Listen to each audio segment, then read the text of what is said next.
The thunder of hooves echoed through the dusty plains of Colorado as Quinn James raced against time, his weathered face etched with lines of worry that ran deeper than the canyons cutting through the western landscape. His son's fever had spiked again, and Fort Collins's only doctor was threatening to stop treating the boy unless Quinn could produce payment by sundown. The year was 1878, and drought had turned what should have been a promising homestead into a desperate struggle for survival.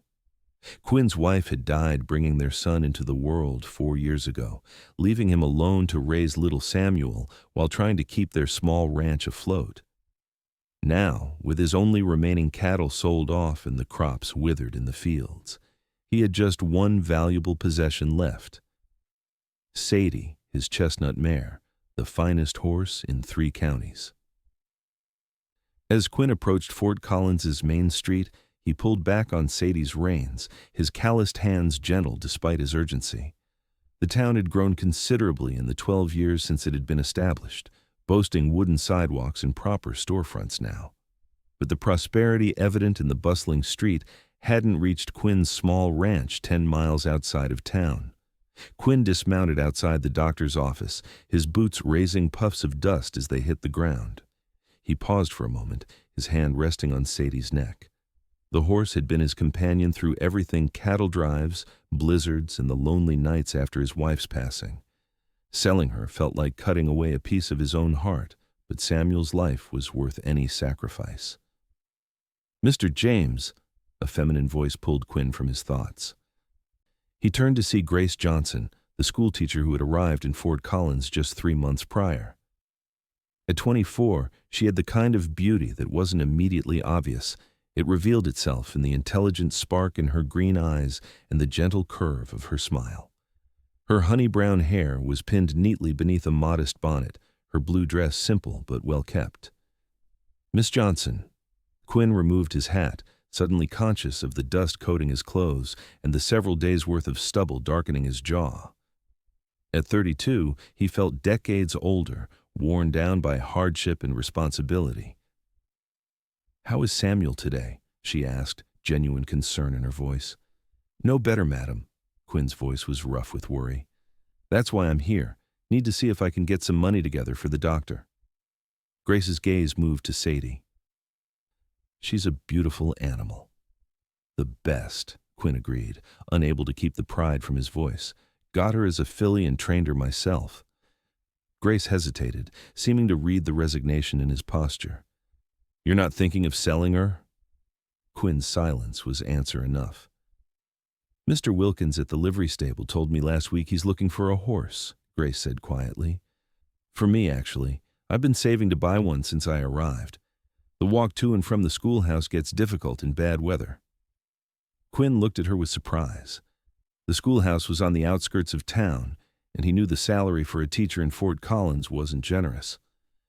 "Sadie would be wasted on a town ride," he said, though the wheels in his head were turning. "She's trained for ranch work, cattle driving. She's fast and smart." "And I'd take good care of her," Grace interrupted gently. "I grew up on a farm in Pennsylvania. I know horses." Quinn studied Grace's earnest face.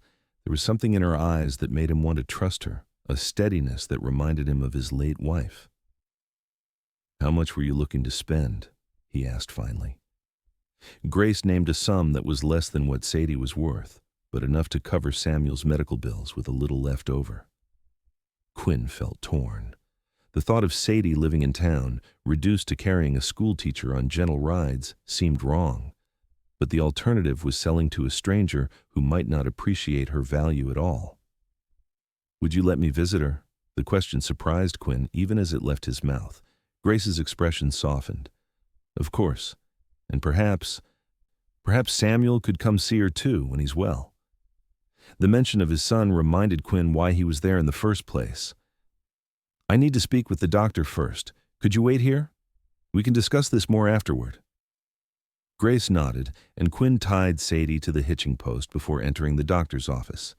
Dr. Reynolds was a stern-faced man of 50 whose patience had worn thin with Quinn's promises of payment. Today, however, when Quinn placed the coins on his desk in advance from Grace, who had insisted on sealing their bargain immediately, the doctor's demeanor changed. "I'll come out to your place tomorrow morning," he promised. "Keep the boy cool and make sure he drinks plenty of water until then." Relief washed over Quinn as he exited the office. Grace was waiting where he'd left her, one hand gently stroking Sadie's nose. "The doctor will see Samuel tomorrow," Quinn said, his voice thick with emotion. "Thank you." "I'm glad I could help," Grace replied. "About Sadie." "I'd like you to take her today," Quinn decided suddenly. "I can ride double with Mr. Peterson when he comes through town. He passes near my ranch on his way to his own." Grace looked uncertain. "Are you sure? I won't have the full payment until the end of the week when the school board pays my salary." "You've given me enough for what matters most," Quinn said firmly. "I trust you for the rest."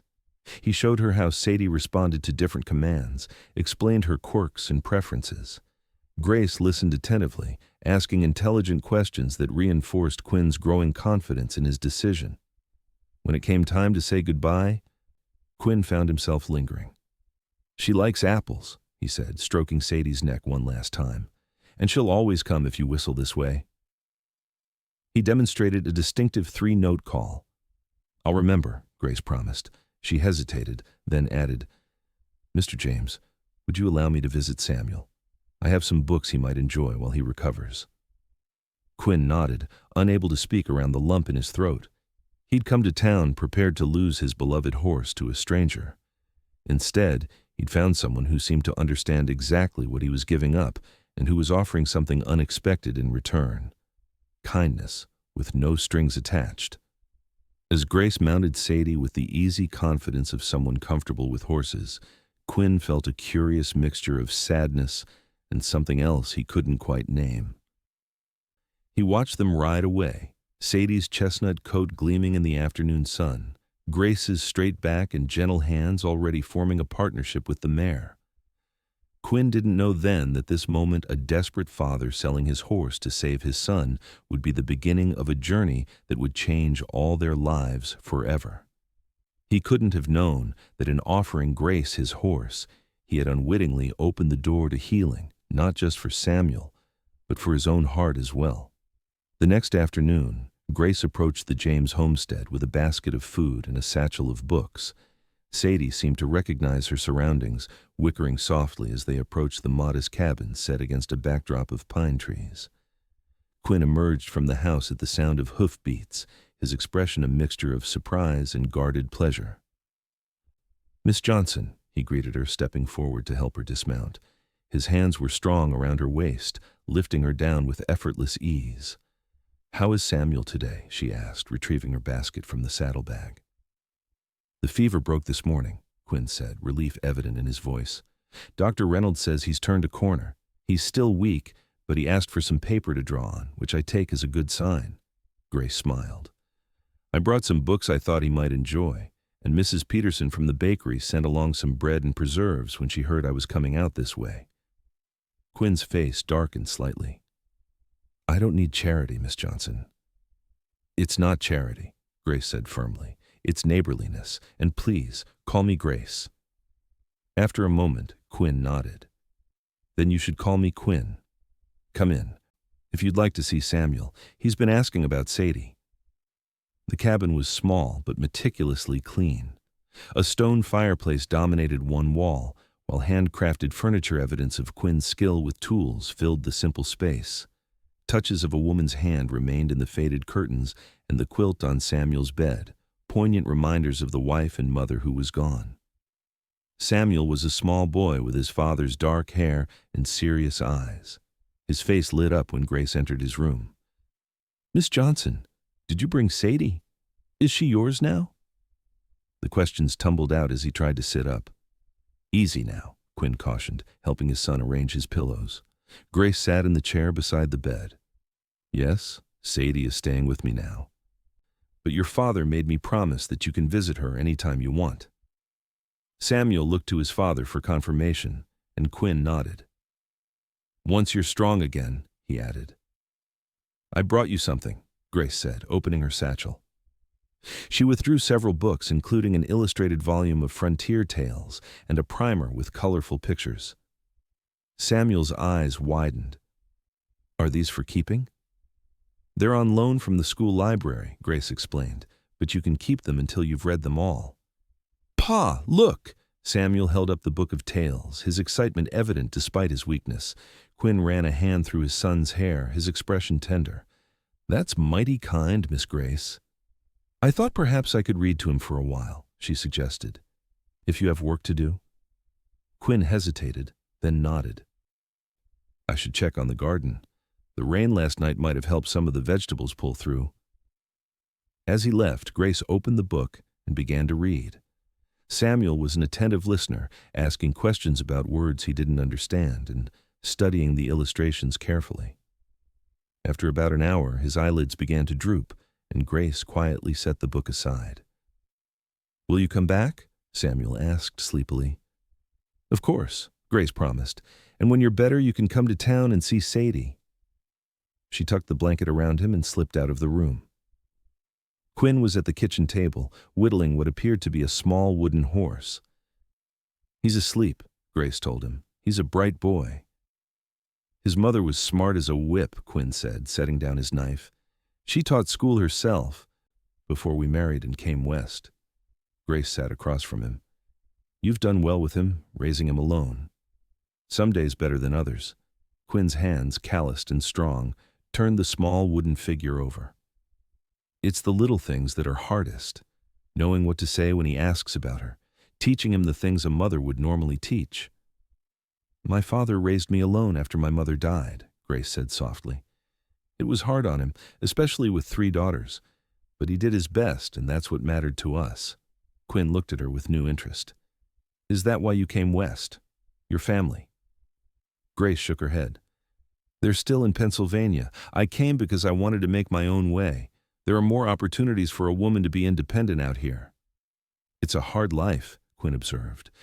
"So is depending on others for your security," Grace countered. "I'd rather face the hardships knowing I'm standing on my own 2 feet. Quinn's mouth quirked in what was almost a smile. "You're not what I expected, Grace Johnson."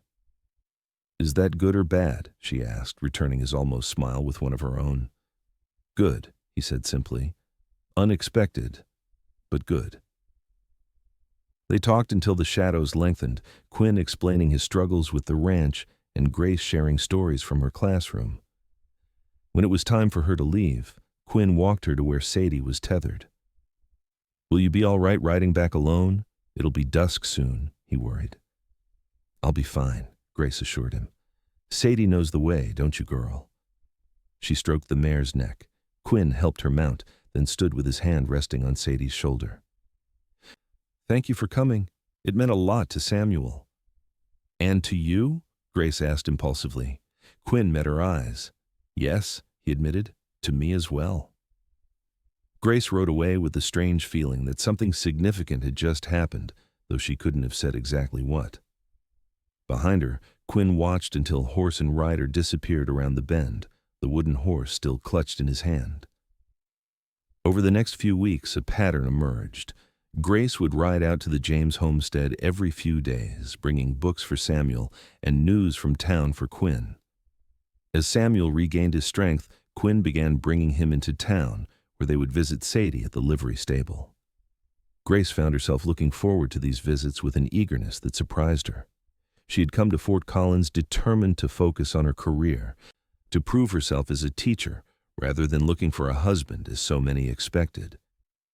Yet there was something about Quinn James that drew her, his quiet strength, his devotion to his son, the glimpses of dry humor that emerged as he grew more comfortable in her presence.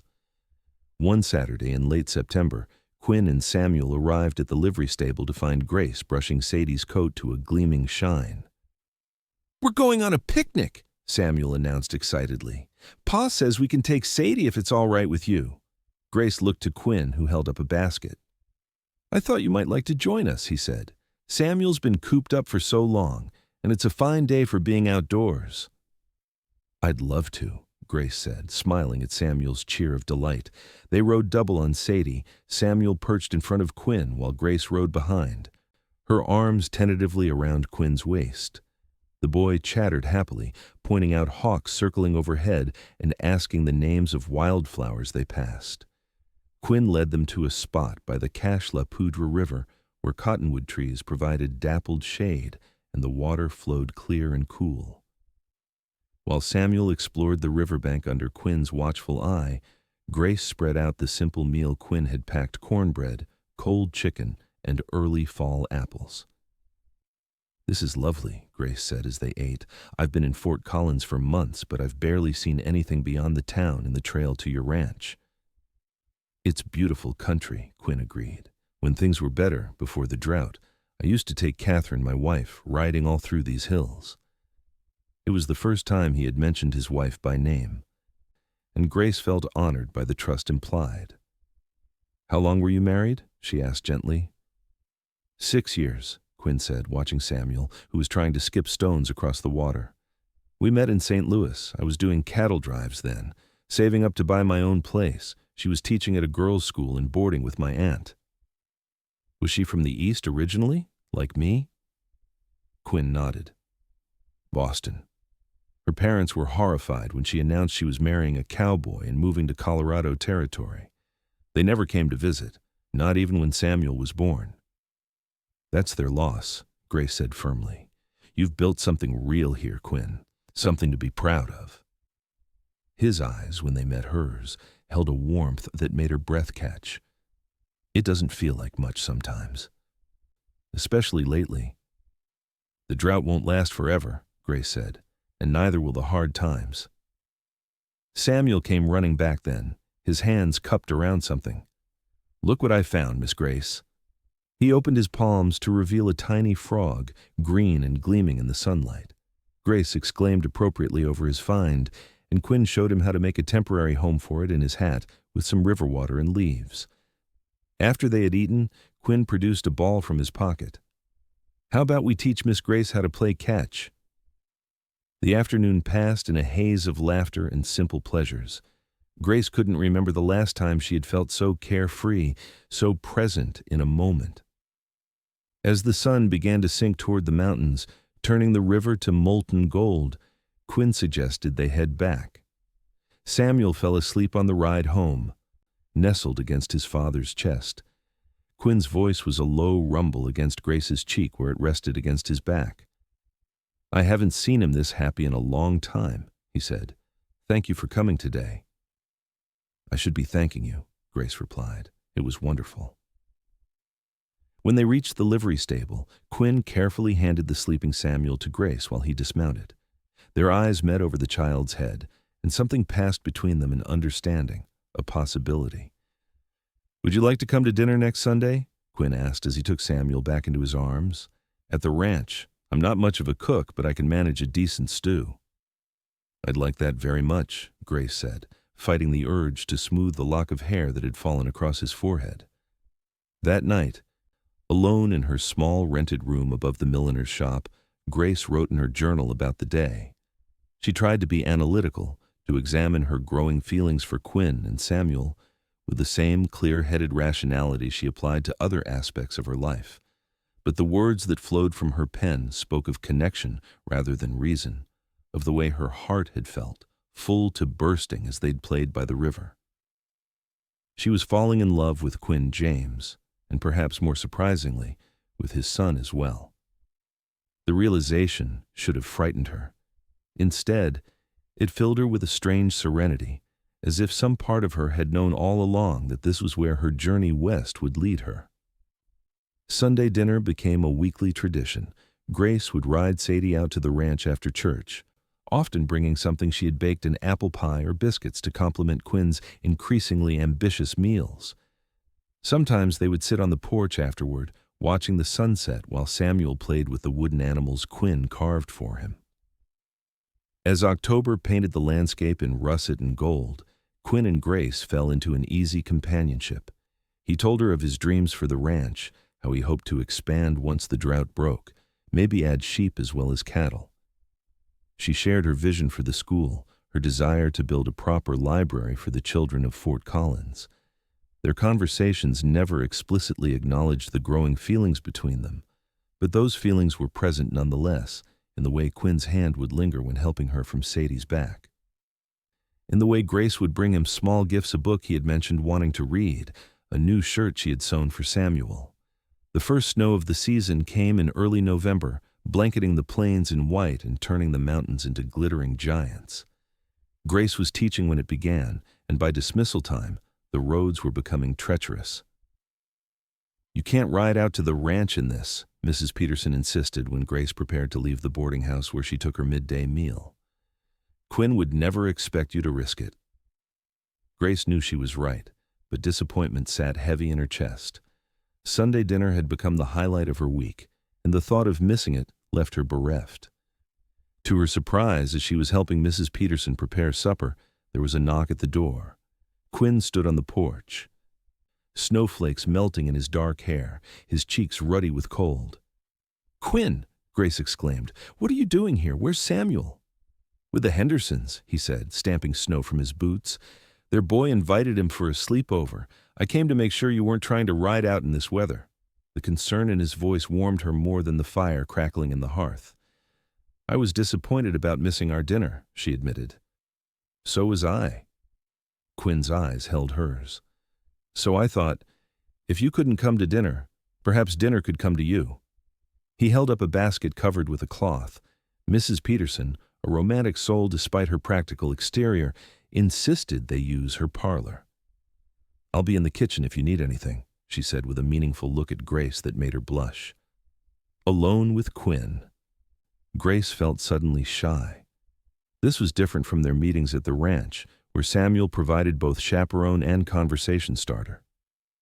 "It's not much," Quinn said as he unpacked the basket stew kept warm in a stone jar, cornbread, and a jar of preserved peaches. "But I thought, it's perfect," Grace assured him, setting out plates on the small table by the window. They ate watching the snow fall, their conversation flowing more easily as the meal progressed. Quinn spoke of his concern for the livestock in the cold, and Grace told him about her plans for the school's Christmas pageant. "Samuel would love to be part of that," Quinn said, "if you'd have him." "Of course," Grace replied. "He has a good head for memorizing. I think he'd make an excellent narrator." As they finished the peaches, Quinn grew quieter, a furrow appearing between his brows. "Is something wrong?" Grace asked. Quinn set down his spoon. "I've been thinking," he said slowly, "about the future, about Samuel and the ranch and what I want." Grace's heart began to race. "What do you want, Quinn?" He reached across the table and took her hand.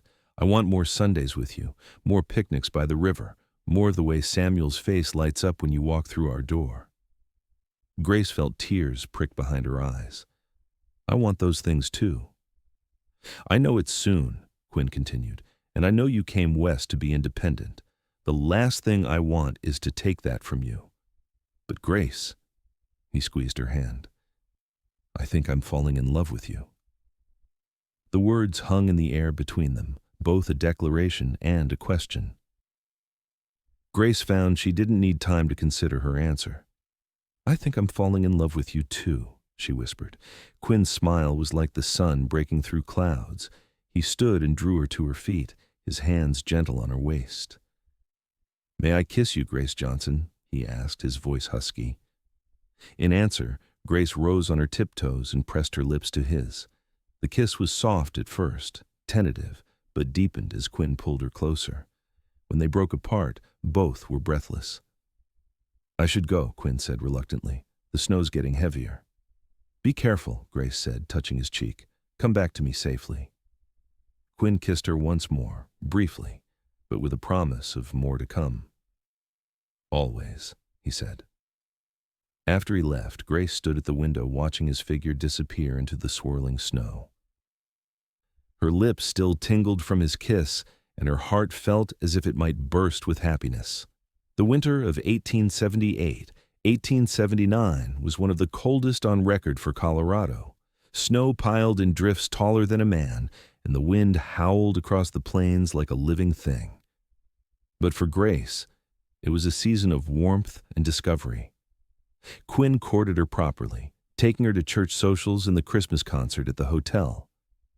Samuel flourished in his role in the school pageant, his confidence growing under Grace's gentle guidance.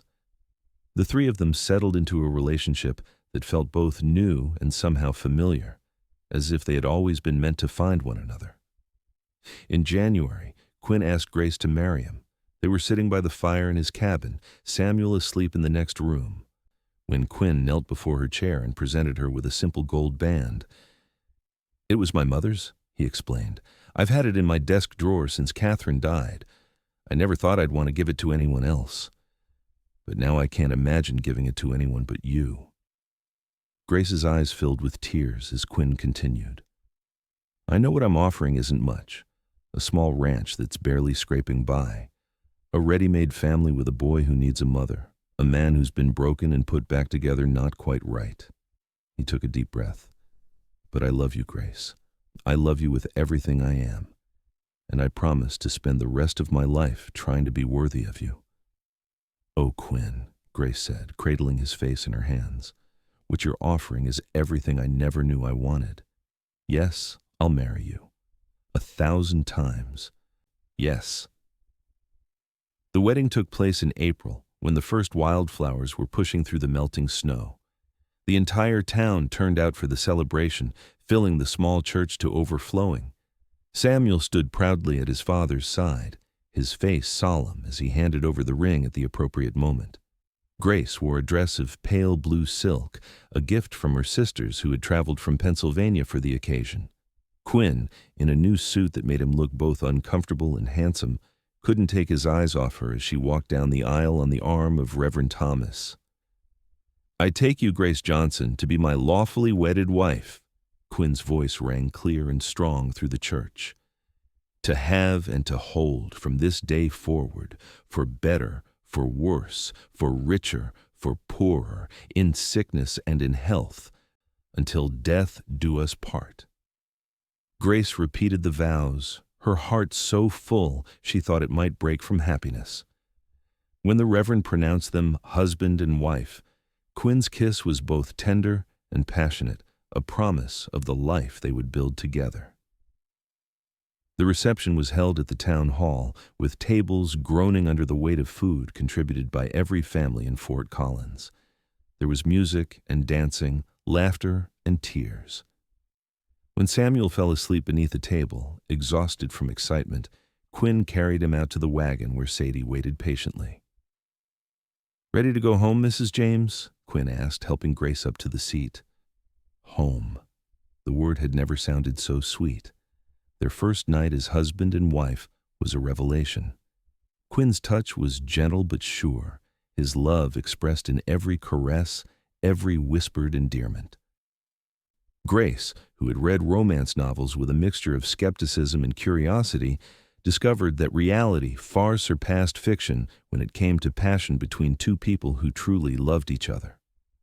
Afterward, lying in Quinn's arms as moonlight streamed through the window, Grace felt a contentment she had never known before.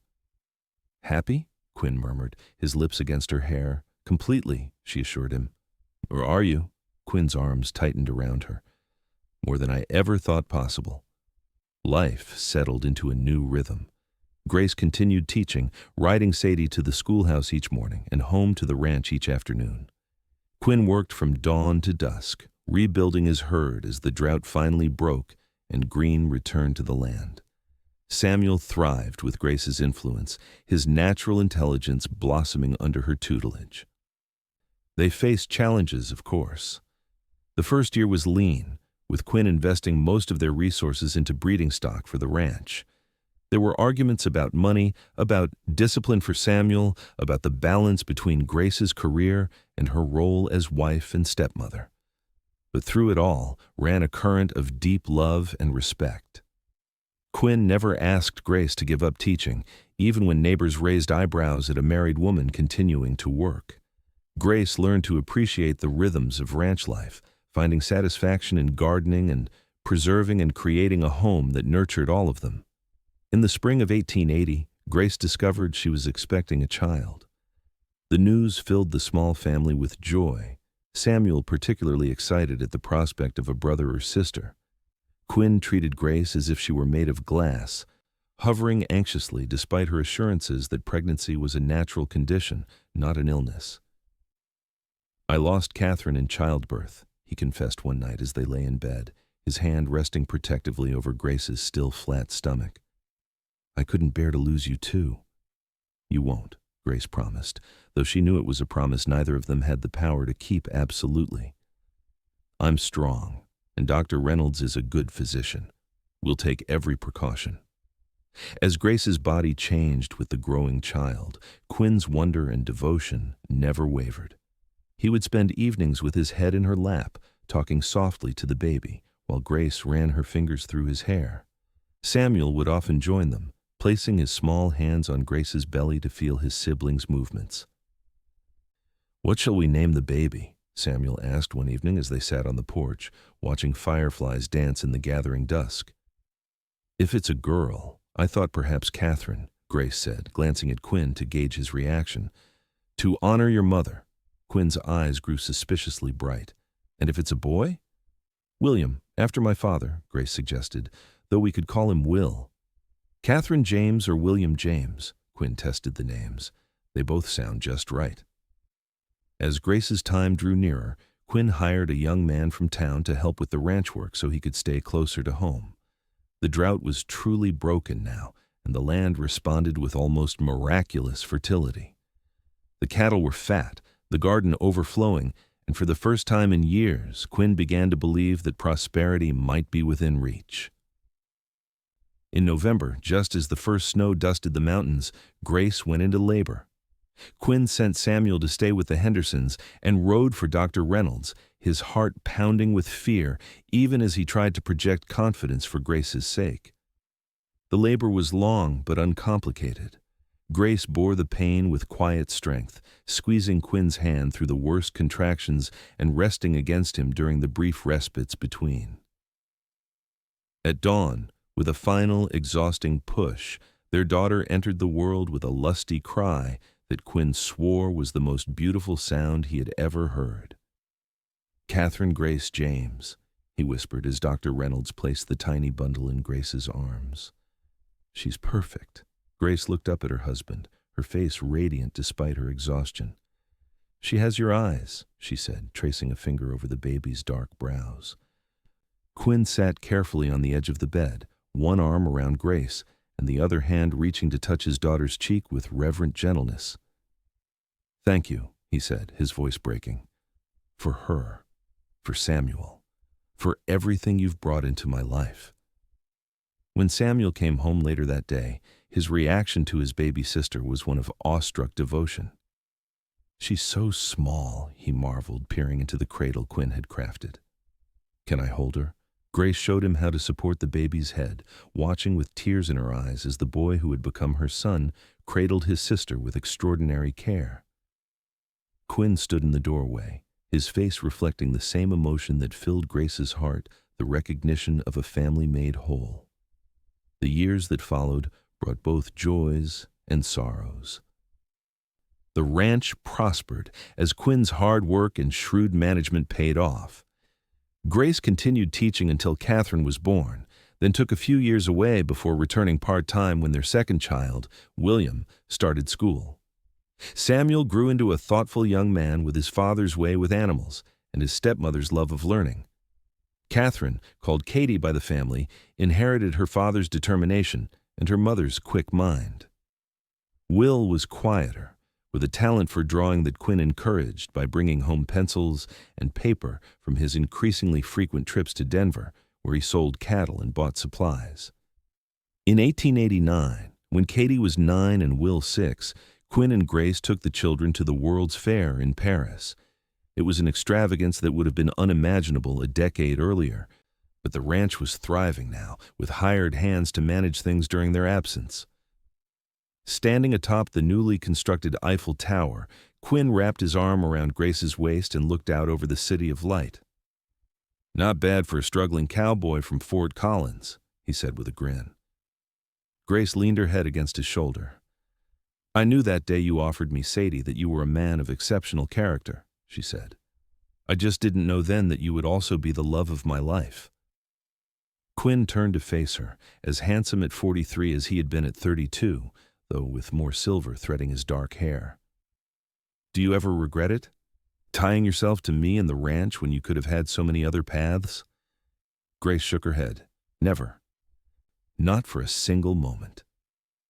She looked to where their children stood with their faces pressed against the viewing platform's railing, Samuel explaining something to his younger siblings with the patience he had learned from both his parents. "You offered me your horse when you had nothing else to give," Grace said softly. "But what you really gave me was so much more: a family, a purpose, a love I never dreamed existed. How could I possibly regret that?" Quinn kissed her then, not caring that they were in public or that their children were giggling at the sight. In that moment, he was again the desperate father who had come to town, ready to sacrifice his beloved horse for his son's life. And she was the compassionate teacher who had offered not just payment, but understanding. "I love you, Grace James," Quinn said against her lips. "Today and always." "And I love you," she replied, "today and always." From their humble beginnings in a drought-stricken Colorado town to standing atop the world's newest wonder, their journey had been one of growth, sacrifice, and abiding love. The desperate transaction that had brought them together, a horse for a child's life, had blossomed into something neither could have imagined that day on Fort Collins's dusty main street. A struggling father had offered his horse, a kind-hearted woman had offered her heart, and together they had built a life of extraordinary richness. When they returned to the ranch after their European adventure, Quinn took Grace riding one evening, just the two of them. They followed the now familiar path to the river where they had picnicked so long ago. Sadie, retired from regular work but still strong, carried Grace as she had for over a decade. Quinn rode one of the younger horses, a stallion he had raised himself. As the sun set over the mountains, casting the world in gold and amber, Quinn reached for Grace's hand. "I've been thinking," he said, "about how far we've come." Grace smiled, the years having only enhanced her beauty in Quinn's eyes. From a desperate father and a schoolteacher with savings for a horse? Exactly. Quinn's thumb traced circles on the back of her hand. "I wonder sometimes what would have happened if I'd sold Sadie to someone else that day." "I prefer not to think about it," Grace said, leaning to rest her head against his shoulder. "Some things are simply meant to be, Quinn. I believe we were one of those things." They sat in companionable silence as the stars began to appear, first one by one, then in a rush of silver light across the darkening sky. The river murmured beside them, the horses grazed peacefully, and somewhere in the distance, a coyote called to its mate. "We should head back," Quinn said eventually. "The children will be wondering where we are." As they mounted their horses, Grace looked at the man who had become the center of her world. "Quinn," she said suddenly, "are you happy? Truly happy?" Quinn's smile in the twilight was answer enough, but he spoke the words anyway. "More than I ever dreamed possible, my love." "You?" Grace's heart was full to overflowing as she looked at him, this man who had risked everything for his child, who had rebuilt his life from grief and hardship, who had taught her the meaning of steadfast love. "Completely," she said. "Perfectly happy." And as they rode home together under the vast Colorado sky, Grace knew that the decision she had made all those years ago to buy a horse from a desperate father had been the first step on the path to the richest of lives. Quinn had offered her his most precious possession that day, not knowing that in return she would give him her heart, her future, and a love that would only grow stronger with each passing year. They rode side by side back to their home, to the life they had built together, to the family waiting for them, a journey that had begun with a horse and would continue, bound by love, for all their days to come.